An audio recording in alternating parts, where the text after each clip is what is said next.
Monday. What's up? We got race ramps. Check this out. So these are 4 surprisingly lightweight compressed foam. I don't know what the hell it is. Really strong, certainly rated for any sort of regular vehicle weight. 4 of those, 12 inches high, 15 inches wide. And we're going to be using those to lower cars down from the lift on top of those. Then we're going to need another product that can sit under the race ramps, in between the race ramps and the floor, that will allow for the wheels to fully, and the suspension to fully settle and kick out, as this car doesn't really have that. That's appropriate ride height right here. But a car without cheap-ass coilovers on it would fall down, and the wheel needs to move, I think, back a little bit and mostly out about 2 inches. So still working on that solution, but that will allow us to torque things at ride height much more easily than using the ramps, cinder blocks, pieces of wood, having to get a can of WD-40 and lubricate the floor so that we can then use a mallet to try to smash them out so it settles right. It's just not good. And I don't want to do a $10,000 4-post lift that takes up a ton of space for something we don't need every single day. So I think that's going to be the solution. Anyways, Paul's car, the 01 titanium silver M5, is still not here. We dropped it off for alignment this morning, and they did align it, but it's pulling right slightly. I don't know why they can't test drive those. So it's back. It should be done tomorrow. Then the 01 Silverstone, that's there too. We took that off of this lift. That's getting in alignment tomorrow. And then if they get that one right anyways, mine will follow and be aligned and then be ready to drive, which will be wonderful, because I haven't really been able to drive this car since November, and that sucks. Today, well, Saturday when I got back here, I must have left the key in position 1, embarrassingly. So I have a brand new battery now. That's fun. Didn't really need it yet, but it was 4 years old, so it was probably coming up. It was one of the first things we did when we got this place, actually, was we needed a battery for a donor car. Mine was like 5 years old at the time, so I put that in the donor car, which is still here. It's dead. It doesn't hold a charge anymore. It's a Core now. It's that white one. Bought that at Dave Walter BMW back in Ohio. And then I killed the new one, and now I have another new one, so that's the way it goes. This one is also getting a battery. It's been dead from sitting around. Transmission, I have not heard an update on that yet. 545, still no cruise and audio. This is new for us. Kind of. I mean, I think I did brakes on this thing at the house like 5 years ago before we had the shop, and it was just a quick way for me to make a few $100. But it's back. 2014 F10 528.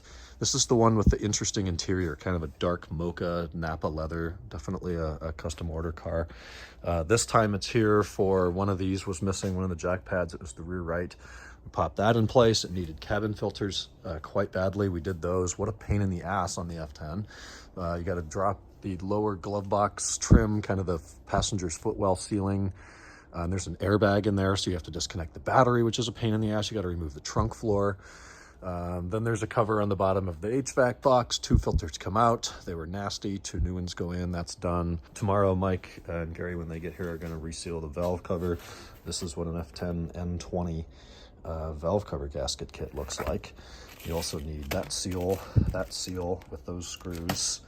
And it says you have to replace this high pressure hose. So whatever, here it is. And a brake fluid flush, and that'll take care of her. I'm taking the red one home today. We replaced the idler arm that was bad after only, 200 miles or something like that. This is Phoebe one, and the bushing material, the rubber at the top, seems to have pulled out and is loose and flaky, and the new one's nice and tight. So no more play. I'm going to drive it home tonight and hopefully report that it drives better. Though I think he still wants to proceed with the unicorn reins for the front and the dining rear sway bar. So we'll get to that. iPad showed up. We have a shop iPad now. That's cool. 10th gen basic iPad, the old school square corners and a home button. Quick note on this. So I'm used to the iPad Pro, which is like 4 times the price, so I can't complain that much. But in comparison, this screen kind of sucks. Like the black point's not that great. It's not real bright. It just doesn't seem real clear in comparison to the iPad Pro. And the iPad Pro probably has some sort of extra tech. Is that OLED or a higher refresh rate? I think it's 120 hertz. This is probably 60. So that's just what I'm seeing. But at this price point for what we need and want here at the shop, this will be perfect. Probably using the Safari Shop Monkey app more than the actual, or applet rather than the actual app, just because it seems to take advantage of the display better, which is surprising. I'd like to see that app update and improve. And I'm going to get a case for it before we totally destroy it. It's going to get dirty. It's going to get stuff on it. It's a shop iPad, but And we'll get some sort of ruggedized case. Anyways, I'm going home. I got to eat.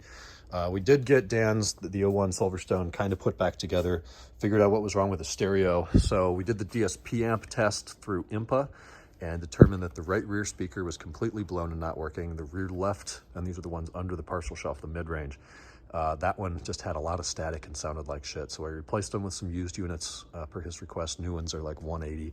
I sold him a set for $100 for the pair. Put them in, no labor. Put the rear deck back together. Got the right side all together with the C-pillar and the little side piece leather thing on the backrest for the split folds. Left side, this tab was kind of broken, so we've glued it. It's going to clamp overnight. Pop this guy in tomorrow. C-pillar light.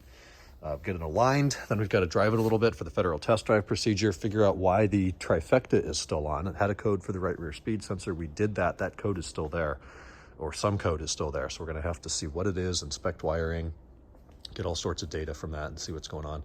And we still haven't figured out the washer issue. I did check the F2 fuse in the DME box. It's fine. The relays are fine. I don't get it. I'm going to have to do some more research. Anyways, I'm going home. Talk to you guys later. I didn't mean to have the light on, but we got a problem, a new problem. Can you see what it is? Of course, after we've already replaced the oil pan, changed the oil, now we got to drain it all out into something clean and do the damn level sensor. Okay, we still got flash. I have made it home, and I'm sad to report that it still sways. Good evening. Monday night, I had leftovers from last night consisting of, it was not a ribeye, it was a piece of filet. We made some broccoli, or made some mashed potatoes, and hung out for a little bit here, watching like dream house things on YouTube. Oh, I feel poor. Anyways, today, red car's back, still floating, as I said.